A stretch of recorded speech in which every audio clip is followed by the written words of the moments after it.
What's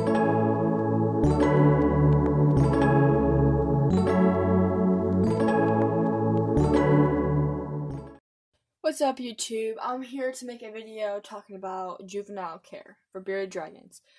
I'm making this video because people think that they're easy, they don't eat a lot, you just put a light in there in a tank and that's it. But there's actually more to it than that. And I'm going to be talking basically about their care. So, the first thing I want to mention is their diet. Babies, they need 20% grains and 20% grains and 80% protein. So they need a lot of bugs, and they can eat up to 30 to 50 bugs a day. So that's about how much they should be eating. And if they're eating that much, they should double their size each month. They grow really fast. You don't really want to. I hear a lot of times people want to put like 6 crickets in there or 7, things like that. That is not enough for them. That is not enough for these little guys. I'll show you what a very healthy 2-month-old bearded dragon looks like. So, this is the size of a healthy 2-month-old. He's about to shed. He looks really good.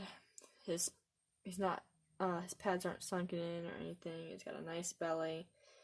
He's extremely healthy. His eyes aren't sunken in. He's a healthy 2-month-old bearded dragon. So, they should all look like this.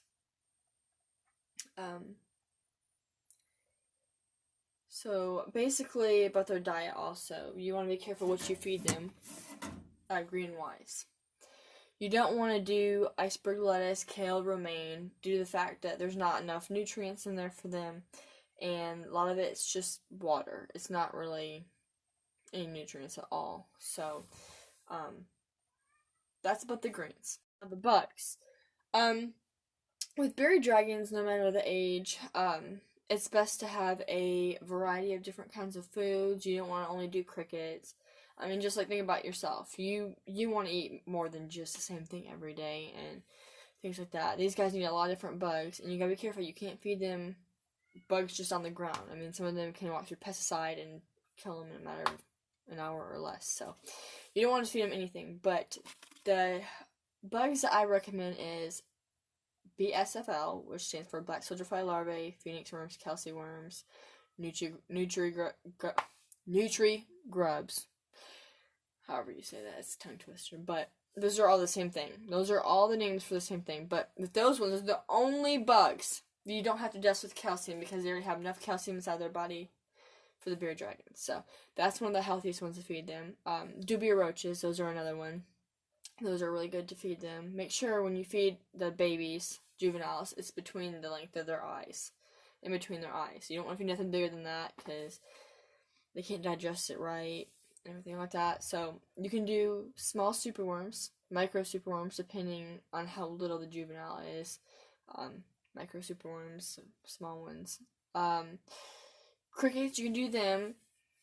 Those are fine. Just be careful where you get them. You don't want to get them from no bait shops or gas stations, and be careful if you get them on Amazon, careful they're not from a fishing place. Those carry a lot more parasites. So stay away from those ones. And hornworms are great. They're basically for a treat and hydration, so about 2-3 a week are fine for those. Usually the feeding schedule, what I tell people is feed them about 3 times a day. If they're under 6 months old, feed them 3 times a day, however much you can eat within 10 to 15 minutes at a time. And if they're over 6 months, you want you can do 2 to 3 times a day. Usually, 2. And then once they hit a year old is when they change. But I'm going to do a whole different video on adults. So that's different for another video. So that's that. Baths. So for baths, you want to be about elbow high, not high at all, lukewarm. You want to do it about like 2-3 times a week for them. While they're younger, they shed a lot more, and you don't want them to get stuck shed, so it's important to get that. And the warm water helps with the digestion, and helps them poop and everything like that. So baths are important for the babies. They're very important. Also, another thing, stress marks, completely normal. A lot of babies get stress marks. That don't always mean everything. It's more prominent when they're younger. A lot of people seem to freak out about that, but it can be completely normal. So that's that. Tank size. Basically, you can try a 20-gallon tank, but with bearded dragons, since they grow so fast, it's better off just to go and get a 40-gallon tank. Bigger is best. The minimum size for a bearded dragon is 40 gallons.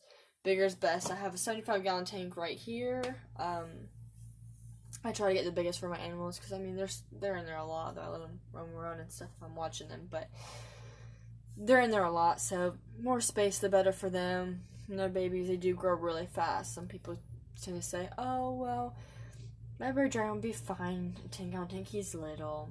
They grow really fast, and if they don't grow fast, then something's not right. Then they're not eating right. They grow literally like that, really, really fast. So that's very important. Make sure you have the correct lighting. The tube UVB, I have videos on that. Make sure it's not a coil bulb. Coil bulbs can cause metabolic bone disease, and that's a whole other problem. But if you need more information on that, check out my YouTube channel. I have more videos on stuff like that. So they need higher temperature. That's another thing. So for babies, I'd say about 105 to 115, no more than that. If you have less than that, it's usually for bigger bearded dragons. So you want to stay around 105 to 115 for them.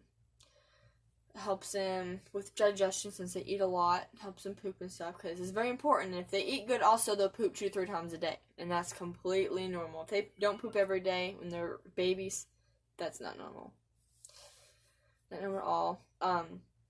And about the pee, so they have a white little sack. It's the pee, and then the brown is obviously their poop. So you always want to watch out for that. Make sure they're not dehydrated. It will be yellow if so, just like pretty much like humans, but there's a little different. So that's how you tell if they're dehydrated. And babies tend to drink a lot more since they're eating a lot. But yeah, the top greens I like to feed is mustard greens, collard greens, turnip greens. Those are the best. I absolutely love those.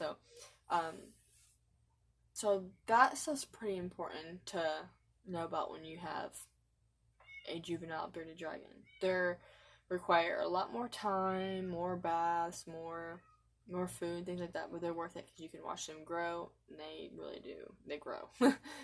They do. So one of the bugs I will mention I would stay away from, especially when they're juveniles and babies and stuff, I would stay away from mealworms.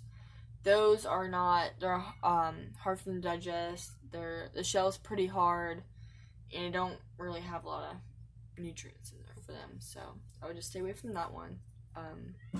Mealworms are never really recommended. And the calcium is extremely important. That's for any bearded dragon too. Make sure you're using calcium supplements. There's different kinds. I would love for y'all to join my group. It's called Dragon Smart on Facebook. I will literally answer any question you have to ask me. I have lists of basically everything I just said on there. It's a really good group. But once you know everything about these guys, they're not that hard. So that's my video on juvenile care. I hope you guys enjoyed it. If it's helpful to you, you learned anything, and you just simply like the video, just give it a thumbs up and subscribe to my channel. And I promise you I'm not steering you wrong in any of this. I own about over 40 bearded dragons right now because I started breeding them. So I have lots. I've had experience for a few years. So I've done my research, but I'm not steering you wrong anyway. I've worked at pet stores and things like that. So everything I'm telling you is correct. So thank you for watching.